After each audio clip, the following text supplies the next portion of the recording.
Other things deal with, celebrity gossip or anything going on right now. You have to understand this. If your only understanding of women comes from porn at home and cold approaching in a nightlife, you don't really got that much to talk about, do you? You have to understand their mind. Personally, what I do is I try to collect a ton of female friends. Girls, in fact, if I stop sleeping with a girl, I just make her a friend. I bring her into my soul circle. I keep them around. I don't want it to stop. I always want to have insights in the female mind.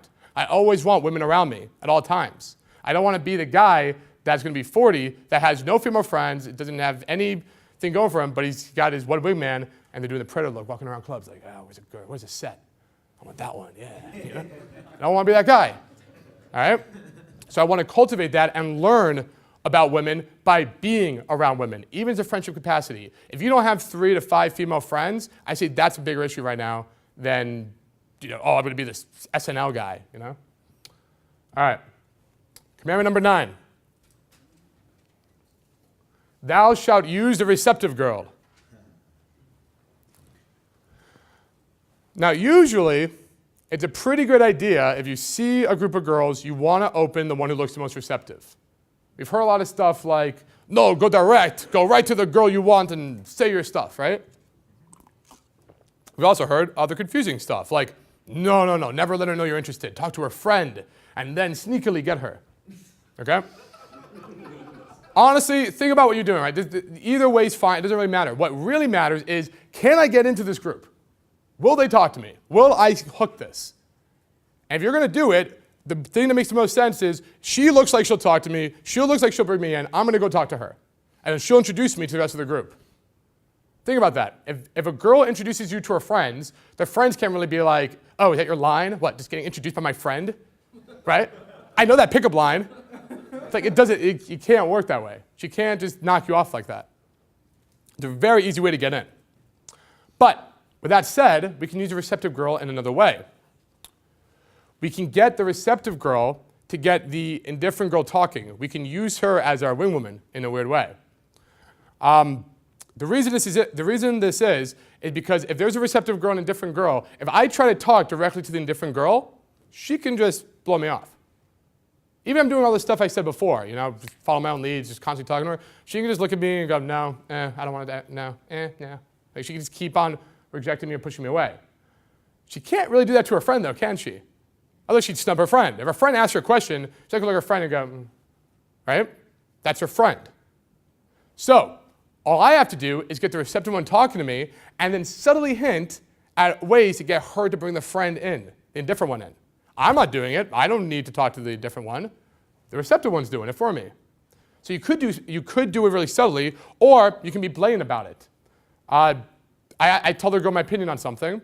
I get the receptive one's opinion, and I go, you know what? Ask your friend what she thinks. I bet it's different. I bet you're wrong. Ask your friend. Well, now the girl wants to know, is she wrong? Do people think like her? She'll turn to her friend and go, well, all right, what do you think, Sarah? Sarah's in a bind, right? Sarah can't go to her friend, I don't want to answer his question that you're secretly doing for her. Like, she doesn't think like that, right? She's now, okay, well, I don't think I like it as, like, she now is committed to talking. But if I ask Sarah that same exact question, she could just shrug. She could just completely blow it off and be indifferent. And I'll just keep using the receptive one to drag out more investment from the indifferent one, all right? Now, these 9 commandments alone should pretty much get any indifferent girl to start opening up.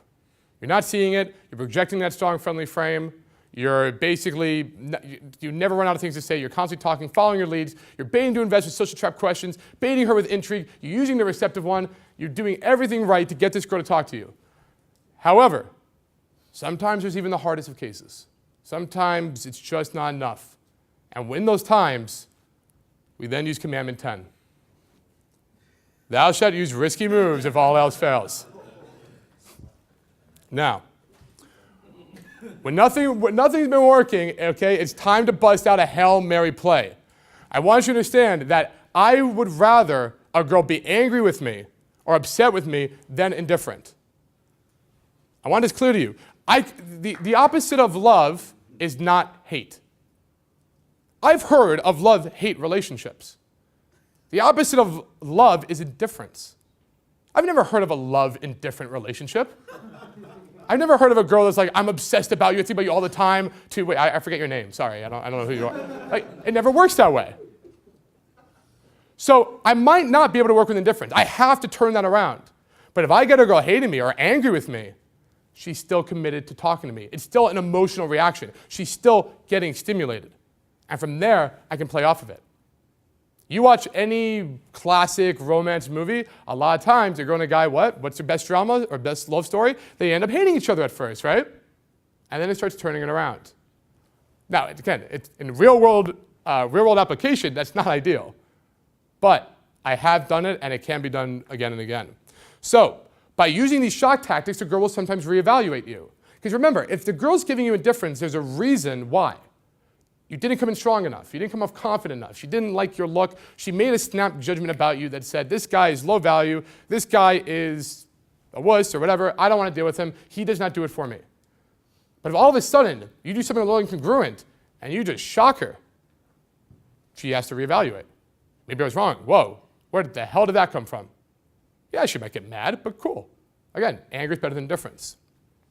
So, all right, so remember that. It's better to have her angry with you. So let's go over some of the shock tactics I've used. All right. One was a lot of times we talking to a girl, she's indifferent, she starts looking away. She won't make eye contact with me. I'll literally just wave my hand in front of her face, block it off, and go, focus. Point to my eyes. Another thing, it's rude if a girl's literally, like you're talking to her and she's just texting away. If a girl's just doing this, I just put my hand over it. Focus. All right? I made it easy enough for the both of us. All right, the other one. If I'm talking to this girl, and she's being completely indifferent to me, and again, I'm doing all my baiting stuff, it's not working, nothing's coming out, I'm doing my friendly vibe, but she still wants to ignore me, okay. I'll do something she can't ignore. I'll just start touching her. I'll just start, touching her more as I'm speaking, then all of a sudden it starts rubbing the back, then I put my arms around her. I'll tell you what, I'll just keep escalating until sex if I have to. I honestly don't care. Like, she will notice something's happening, all right? Because it's very easy to ignore someone talking. You can ignore, like, I don't hear you, but you can't say, I don't feel that, I don't feel this. It's not happening. Like, that's not ever gonna happen. So literally, go ahead, get blown out. I'd rather get blown out for over-escalating than just being like, I just got nothing to say, she's not feeling it, I'm just gonna walk away now. No, push it. A lot of guys, I tell this to all my students, all of them. I would rather, because they all send me their fear reports or they send me the audios of their set that I'm breaking it down with them during our personal training. And I tell them again and again, I would rather hear you get blown out after 2 minutes of pushing it forward than hear this 20-minute long interaction that's going nowhere where you're literally just vibing with her more and more because you just don't want the set to end. Let the set end. I'd rather you take risks, and this is one of them. Another one is, I'm not for negs, I'm not a big proponent of them, but they do have their place sometimes. Negs are false disqualifiers. Again, if a girl's acting this way, I gotta rile her up a bit. And this might be a way to do it. Something like, you don't really get out much, do you?